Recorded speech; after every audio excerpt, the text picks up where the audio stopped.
Students, in the last lecture on asymmetric information, I have introduced you with the basic ideas, basic concepts of asymmetric information. Asymmetric information क्या होती है उसके बारे में basic information दिया था. उसी लेक्चर को वी विल कंटिन्यू फर्दर और we will know more about asymmetric information. In the last lecture I have discussed about what is asymmetric information. I have given you few examples of asymmetric information. Asymmetric information के क्या क्या examples होते हैं. Example of the hidden action, example of the hidden characteristics. ये जो basic examples हमने आपको दिए थे.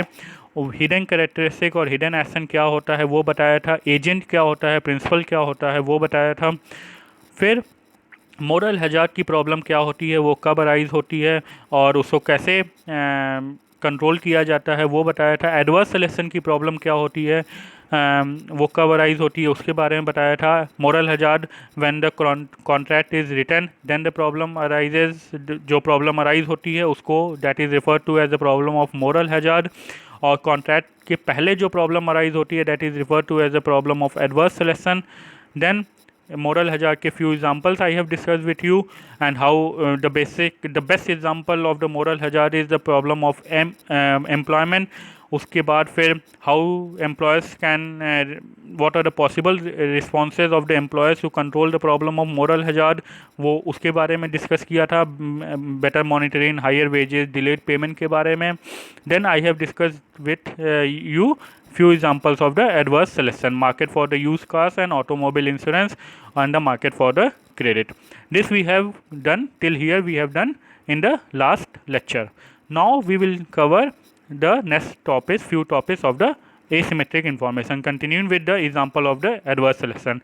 I want to give you more example of the adverse selection so that you can better understand what is adverse selection. ये 3 examples दिए थे, that is the market of the used cars, automobile insurance, market for the credit. इन्हीं से मिलता हुआ एक example है medical insurance का. जैसे ऑटोमोबाइल इंश्योरेंस का प्रॉब्लम है वैसे ही सिमिलरली मेडिकल इंश्योरेंस की प्रॉब्लम अराइज होती है इन एसिमेट्रिक इंफॉर्मेशन और in adverse selection. Buyers of the health insurance know more about their health problems than do insurance companies. जो health insurance बाई करने जा रहा है उसको अपनी हेल्थ कंडीशन, अपने सिचुएशन के बारे में ज़्यादा इन्फॉर्मेशन होती है. उसी हेल्थ क्या है than the health insurance providing company, because people with greater hidden health problems are more likely to buy health insurance than are other people. जो ये एक स्टडी ये कहती है कि जो पर्सन जिनको हेल्थ प्रॉब्लम्स ज़्यादा होती हैं there are chances, there is greater possibility कि वो ही हेल्थ इंश्योरेंस ज़्यादा बाई करते हैं. The price of health insurance reflects the cost of a sicker than average person. जो प्राइस हेल्थ इंश्योरेंस की रिफ्लेक्ट करती है वो एक एवरेज पर्सन से की प्राइस नहीं रिफ्लेक्ट करती है. That is reflect the price the cost of a sick person. क्योंकि ज़्यादा जो सिक है, जो जितना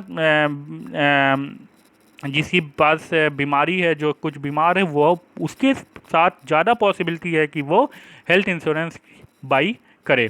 जो कंपनीज़ हेल्थ इंश्योरेंस प्रोवाइड कर रही हैं उनके पास कंप्लीट इन्फॉर्मेशन नहीं होती जो उनके बायर हैं, उनको क्या प्रॉब्लम है, उनको क्या सिचुएशन है, उनकी क्या तबीयत ख़राब है, किस इशू के है, वो एक एवरेज के बेसिस पे प्रोवाइड करती हैं लेकिन उनके पास कंप्लीट इन्फॉर्मेशन नहीं होती है. ये एडवर्स सिलेक्शन की प्रॉब्लम है. It is possible for insurance companies to separate high and low risk policy holders. If not, only high risk people will purchase insurance. Adverse selection would make medical insurance unprofitable. अगर insurance companies high risk और लो risk policy holders को, high risk policy holders means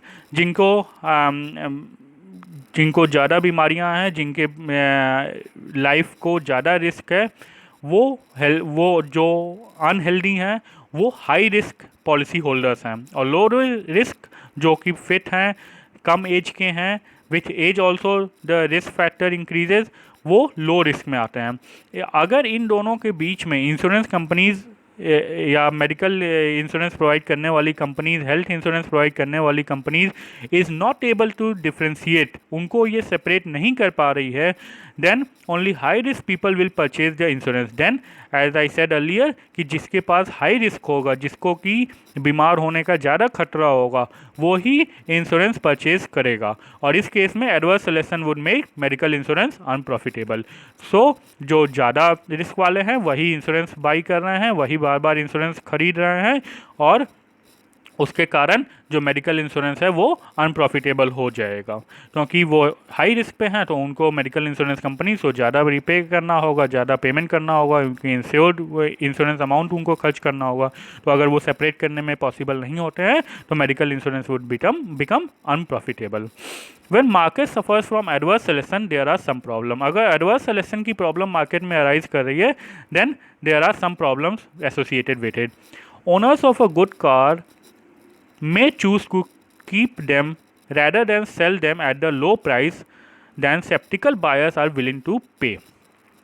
जो good car के owners होते हैं वो ऐसी possibility हो सकती है कि उनको, क्योंकि पता है कि उनकी कार एक अच्छी कार है, एक मतलब अच्छे से परफॉर्म कर रही है, बेटर परफॉर्मिंग कार है, अभी वो अच्छा माइलेज दे रही है, अभी उसको रिपेयरिंग कॉस्ट, उसको मेंटेनेंस कॉस्ट उसकी कम है, देन तो वो उनको बेचना नहीं चाहते, और rather than sell them at a low price, उसको एक लो प्राइस पे बेचना नहीं चाहेंगे। Owner of the good cars are likely to keep the good cars with them rather than selling them at the low price.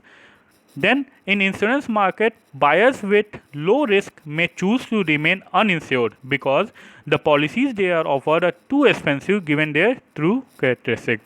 जो जैसे कि insurance में, मेडिकल इंश्योरेंस, हेल्थ इंश्योरेंस में मैंने बताया कि जो हाई रिस्क होते हैं पेशेंट्स, वो ज़्यादा पॉसिबिलिटी होती है हेल्थ इंश्योरेंस परचेज करने की। जो लो रिस्क पेशेंट्स हैं, जो लो रिस्क, जिसके पास हेल्थ के जो बेटर, जो फिट है, जिसकी एज कम है, जो हेल्दी है, वो इंश्योरेंस कम परचेज करता है, because the policies they are offered are too expensive, क्योंकि पॉलिसीज डिसाइड होती हैं based on the average cost. Average cost में हाई रिस्क भी आता है, लो रिस्क भी आता है, वो उसके कारण वो एवरेज कॉस्ट पे डिसाइड होती है। और जो पॉलिसी वो परचेज कर रहा है, जो लो रिस्क पेशेंट है, वो हो सकता है कि उसके लिए टू एक्सपेंसिव हो गिवन द ट्रू कैरेक्टरिस्टिक। वो अपने फीचर्स को, अपने हेल्थ को अच्छे से जान रहा है, वो जान रहा है कि ये पॉलिसी जो हम परचेज करने जा रहे हैं ये मेरे लिए एक्सपेंसिव हो सकती है, then he is not going to purchase that policy, या वो हेल्थ इंश्योरेंस वो परचेज नहीं करेगा। जो अच्छी कार का ओनर्स है वो अच्छी कार को नहीं बेचेगा एट लो प्राइस, जो लो रिस्क